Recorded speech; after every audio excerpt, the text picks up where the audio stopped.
Welcome to another episode of the Nintendo Powercast. I'm your host, N64 Josh. It's our NSO Game of the Week discussion. This is going to be part one because we're doing 2 weeks of The Legend of Zelda, A Link to the Past. Now, I have a video coming out tomorrow. You guys, 10 facts about this game.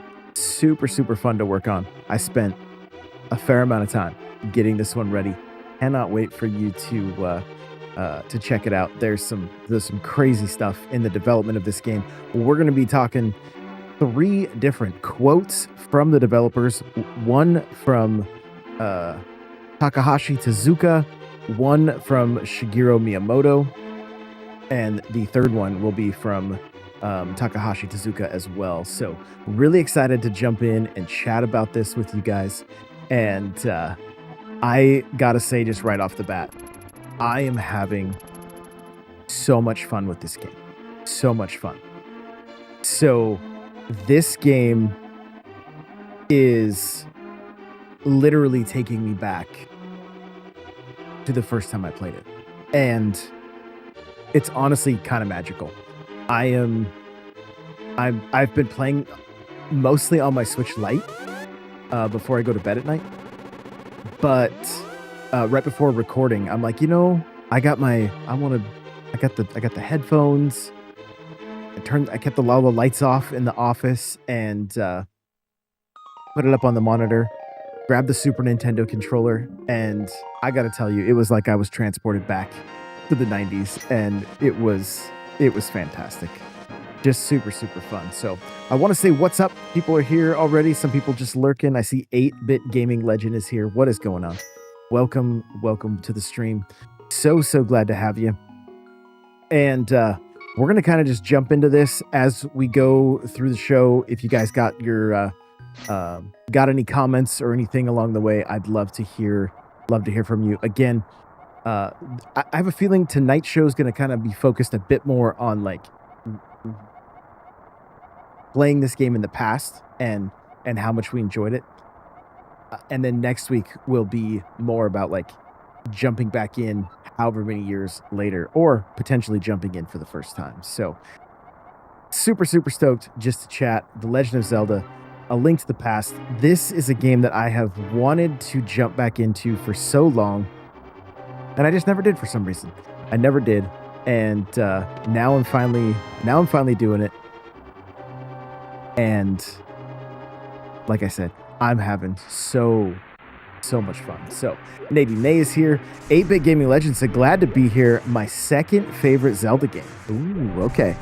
This hit the top of my list. Well, as far as 2D, I just did 2D last night. So I see Sunshine is here as well. Welcome on in, you guys. So let's jump into just the very first talking point for tonight, and why Zelda returned to top-down. And here's the quote from Takahashi Tezuka. It says, I wanted to return to the top-down perspective of the original game. Zelda 2 was a fun experiment, but I felt we could do more with the overhead view using the Super Famicom's capabilities. So Zelda 2 on the NES took a hard turn into side-scrolling gameplay and RPG mechanics. And while it had its fans, it just didn't hit the same for a lot of players. When the Super Nintendo came along, Takahashi Tezuka saw a chance to go back to what made the first game special, that classic top-down view, and to take it even further. He felt that the SNES's extra power could finally deliver the Zelda game that they really wanted to make in the NES days. That decision gave us layered dungeons, smarter enemies, and the kind of world design that still holds up today. And it is so true. I am in the there's 3 pendants you have to get before you can get the Master Sword, and I'm working on getting that first pendant right now, and just being in that dungeon. I'm using my boomerang to fight skeletons that won't let me hit them with the sword unless I can kind of trap them in a corner. So already there's so many just differences within the enemies. Makes it super fun. The way certain enemies move, and it just, there feels like there's so much variety here. And I gotta say, the pixel art just, it is so gorgeous. This game is literally timeless.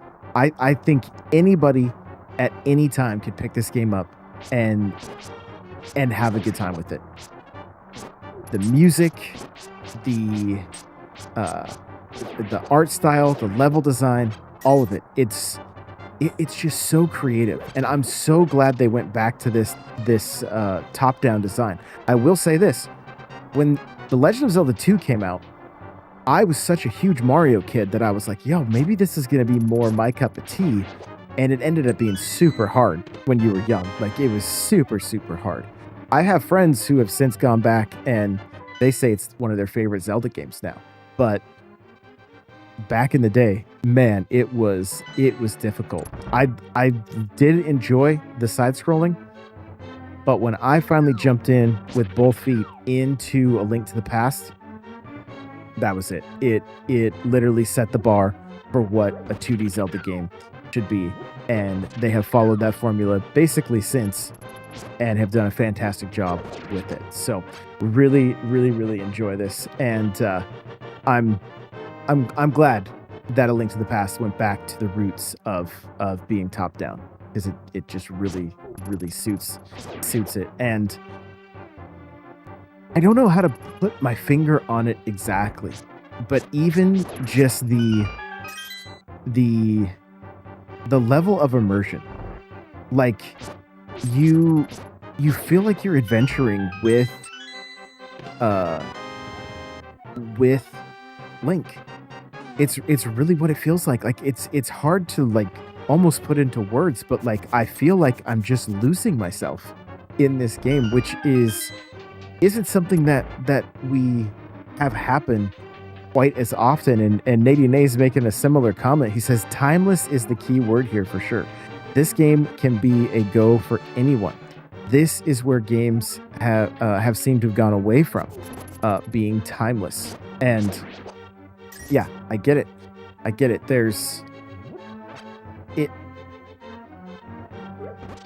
It's a different era, and within that era, they had to work within their restraints, right? Like there was no way around that.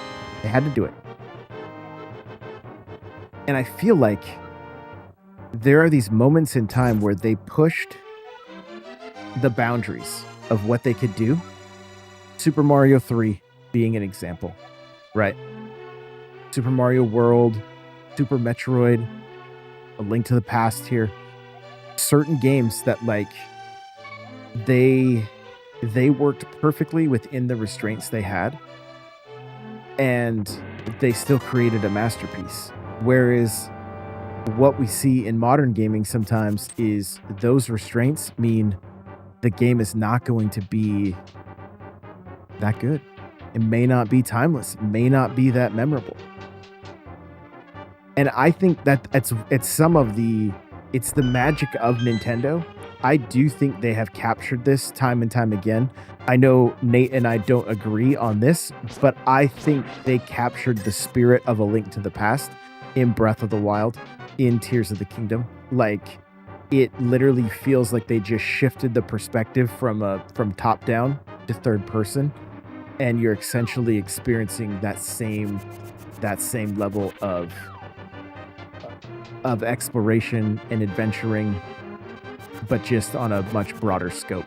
And so I think that's why I'm such a huge fan of both of those games. It's like, and those games do not hold the same weight if they're not Zelda games, right? If there's some one-off game that's like not in the Legend of Zelda,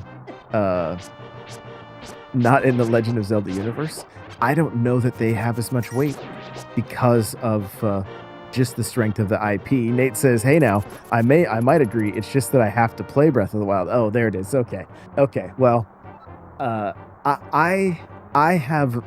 I will be surprised if you play Breath of the Wild and don't like it. I will be shocked. I would literally be shocked. So, well, on to talking point number 2. This is from Miyamoto. Miyamoto wanted to fill in the blanks. He said wanted you to fill in the blanks. We didn't want to tell players everything. We wanted to create an atmosphere where they could imagine the story unfolding beyond what's on the screen. Shigeru Miyamoto. Miyamoto's storytelling philosophy has always been unique. Instead of spelling everything out, he wanted to leave just enough mystery for players to fill in the gaps themselves. In A Link to the Past, that approach shows up everywhere. You're not force-fed exposition. You explore ruins that hint at a deeper history. You see characters that feel like they have lives outside of your quest, and it makes the world feel lived in. And it's probably why fans still theorize about this game decades later. And I mean, I think one of the coolest things about revisiting this game and seeing some of these characters is that they seem aged. They seem like they've lived lives. And I don't know that that's always the case when it comes to like NPCs. But it does really seem to be the case when it comes to the characters in this game. You talk to an old lady, you talk to an old man, you go try to talk to a younger kid, and they're like, "Here's the criminal Link," and then the guards are after you. Like, there's the world for that time did just feel so alive, and it's so interesting to me that like we do fill in the gaps, right? We probably make some assumption, like you make an assumption about that character that immediately like is basically a narc, you know? They're like, "Here's the criminal, come get him." Like, yo, you don't know me, right? Like, I literally found myself like thinking that last night as that happened. And it's those small little nuanced special moments that really make this game stand apart and make it so special. And I'm only just a few hours back into this game. I'm not even that far into it, you know. But immediately, you go and check out you go and check out this one like little side room, and it's like, hey, this used to belong to a den of thieves, right? And then you go down and you find there's some chests, and then there's a spot to place a bomb and get into a secret room. And those, like, seeing the little like crumbly sections of wall where you know a bomb can go, it's such classic Zelda, where you're just like, I gotta come back as soon as I get bombs. I will be back to this location. But it's like there's all these lives being lived around you in this game, and it's so unique to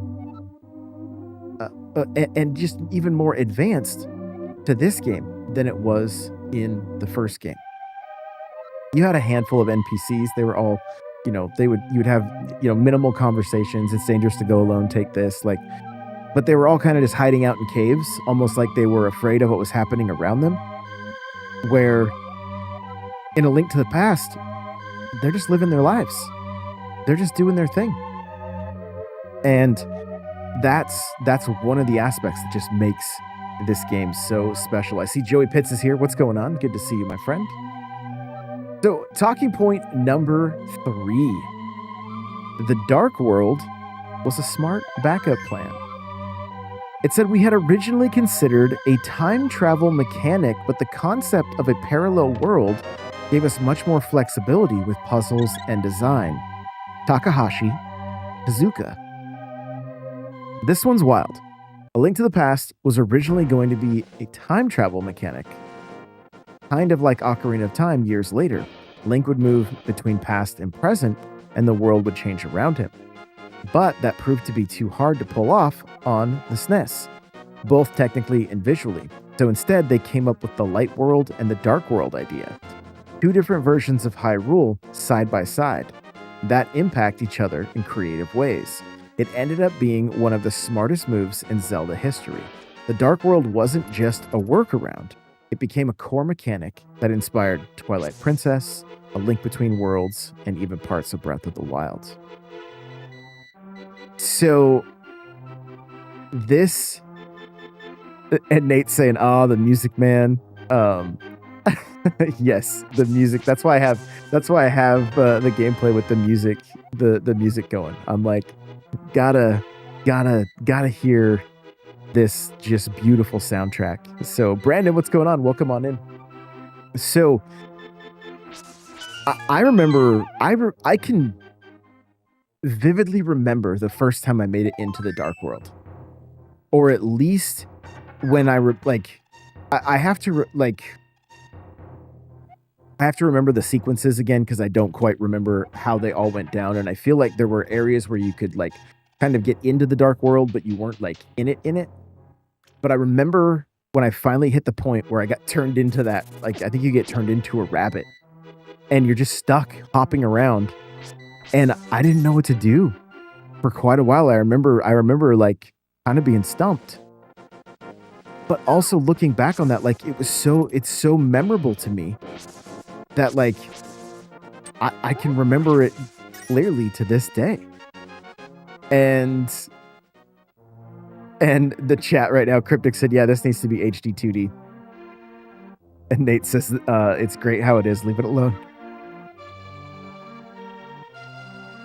And Nate's also saying the nostalgia is tingling. Yes. Yeah, 1000% yes. It is this, like I've said numerous times this episode, like I'm losing myself in this game, and it's super refreshing. Now, I'm also losing myself in another 16-bit inspired game, which is Ninja Gaiden Ragebound. I realized as I wanted to play some Zelda with the headphones. I realized before I turned it on that I was at like the final sequence before a boss in that game, so I had to hurry up and beat that boss and then jump into this. And it's giving me those same kind of vibes. Like there are still some timeless masterpieces being created to this day, and we just have to find them. And they can be easily buried. Where this was front and center. This was Nintendo in its prime with all eyes on it. You know, I mean, Sega was trying to do their best here, but like a Link to the Past was still talked about a lot on the playground, and the hype was real. The hype was real for, I mean, pretty much any game coming out on the SNES in that time period, everybody was stoked for it. Everybody was stoked for it. So, Cryptic says, nah, it's looking old. It needs HD 2D and give it microtransactions for BR. Wow. That would be crazy. So, but kind of like I said earlier, like the way the game was essentially restricted, and they weren't able to do, it's a link to the past, right? The name is there. It should have had time travel. It didn't. It went between Light and Dark World. But they made it work. They made it work, and it worked. It worked super well. I don't remember quite as vividly, but I do know that as you traverse around in the Dark World, you run into like, it's almost like a multiverse kind of thing, if I'm remembering correctly.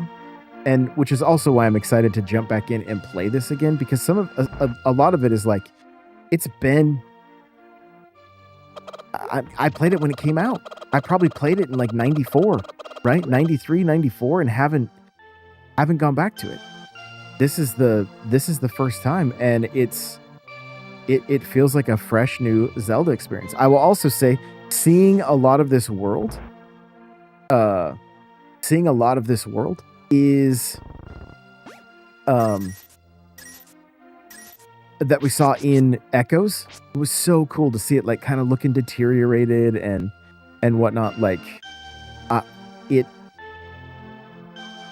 was like, I gotta go back, and now I'm finally doing that, and it's funny seeing like Link's pink hair, and I did a little bit of research on that, trying to find out like, is there any like solid interviews, anything where they talk about it, and all I could find was some people like on like a forum that were like, oh, I thought I read one time that it was a glitch, and somebody else said it had to do with the color palette, and Miyamoto said he liked the pink, so that's why the pink stayed on for Link's hair, because the brown wouldn't like work in the background and whatnot. So it's I couldn't find any real definitive information on it, but again, it works. It works. So Brandon says the light world and the dark world is time travel. So I mean, there you go. Like it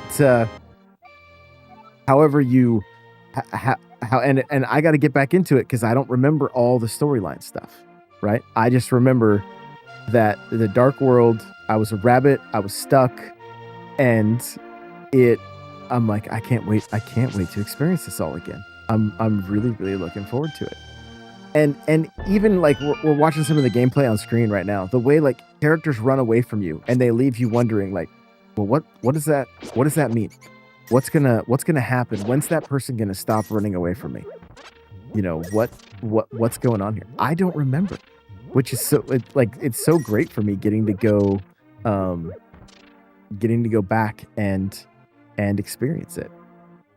So again, we're doing this in 2 parts, you guys. If you've got any, I'm going to leave the last little bit here kind of for comments and questions. If you guys got anything to add to this, how many of you guys have jumped back in? Has it been a nostalgia trip for you? Have you found the time to be able to do it yet? Like, I know there's so much to play with Donkey Kong Bonanza being out and other games as well.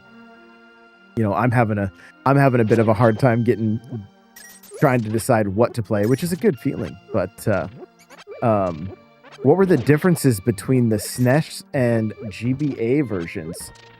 They're kind of extensive. Let me see here. I think I have that. I think it's part of my, give me 1 second. I will see if yeah, so here, like the Game Boy Advance version changed more than you might remember. When A Link to the Past was released on the Game Boy Advance in 2002, most people thought it was just a portable version of the original, but it actually got a bunch of small, important changes, and some you might not even have noticed. For starters, they added faster text scrolling, save anywhere functionality, and even new sound effects for bosses. A few lines of dialogue were reworked and damage values were slightly rebalanced. But maybe the most overlooked change was how the religious references and darker themes were censored in the English version. For example, priests became sages, and references to holy powers were softened or removed. In the GBA version, many things were censored or altered in the English translation, such as changing priests to wise men and altering or removing all references to religion. And of course, the GBA cart included 4 swords, a brand new Zelda multiplayer that added even more value to the package, making it a big deal for handheld players at the time. So that's a little sneak peek of what is coming in the video tomorrow, you guys. So lot of cool little facts just like that. Nate said I jumped back in a month or so ago, totally forgot how to play, so that's awesome. Forgot where I got to while getting yelled at. Nice. I love it. That's great. That's so good. It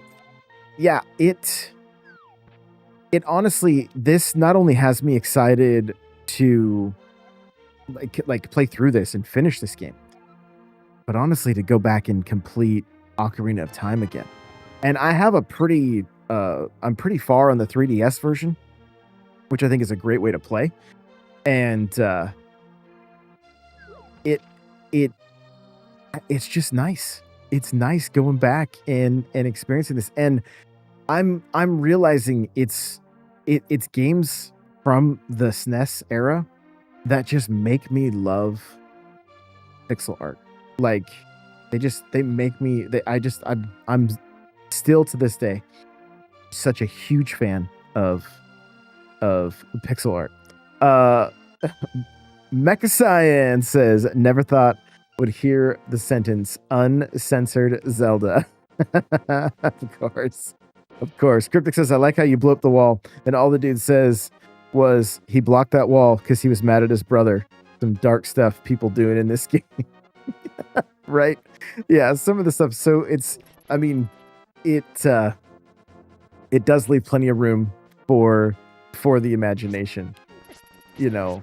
And but also like we saw in earlier games like Ninja Gaiden on the NES, like that story, yes, it had plot, it had cinematics, and that was super super cool.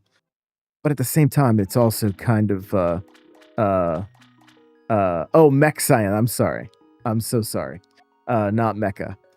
Say my name right. Brian. How about that?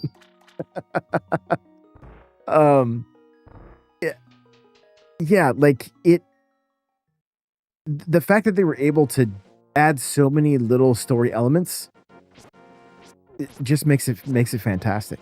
Like it just adds to the overall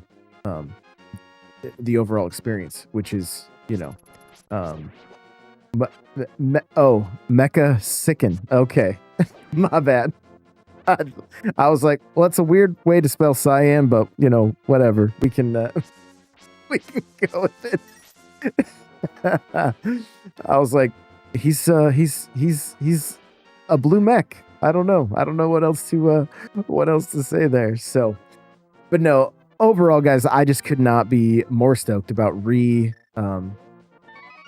this game. This has been one of the highlights for doing the NSO Game of the Week for me. Really, really enjoying the music, the art, every aspect of it has just been so enjoyable. And it's okay. It sounds. This is gonna also sound strange. It feels good to play this game on the Switch Lite. Like the Switch Lite has the D-pad. You know, it's the smaller screen. It really gives like the DS Game Boy vibes. And so I just have it plugged in next to the bed. The nice thing is cloud save's working perfectly. I can just open up the game and start right where I left off, and I love that. So Nate says, I dreamt about this music when I was a kid, from walking around and not knowing where to go and hearing it constantly. That is amazing. I love that. That is so good. Yeah, and this, like, the music, it just, the way it changes from dungeons to overworld, and like it's just something you want to hum along with. It's so memorable. It's absolutely fantastic. And yeah, so I'm having a great time. I hope if you guys are hearing this and you haven't decided to jump in. I think what we're gonna do next week, instead of going live on YouTube, we're gonna do a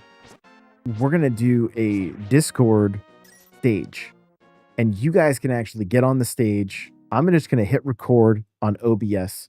You guys can jump on the stage and share your thoughts, and we can do it like I want this to really evolve into like a game club, you know. And so I have some thoughts about how to make it to where we could do it live, and I could have people join, but I just get nervous about people doing silly stuff, you know, stuff that could get me banned or get me in trouble. So that's all. But if you want to share your thoughts and be a part of the show next week, we are going to attempt a Discord stage that is going to be at 7:30 Eastern, which makes it 4:30 Pacific. So I know it's a bit early, but that's what we're gonna attempt to do, and we'll see if it works. Because I just want to hear from you guys, and I want this to become more of like a book club experience, to where your guys' voice can be heard, and we can all just kind of like chat and vibe off of each other, and I think it's going to be fantastic. So thank you guys again for being here, for listening. Y'all are amazing. I hope you have a fantastic rest of your day. And remember, play it loud.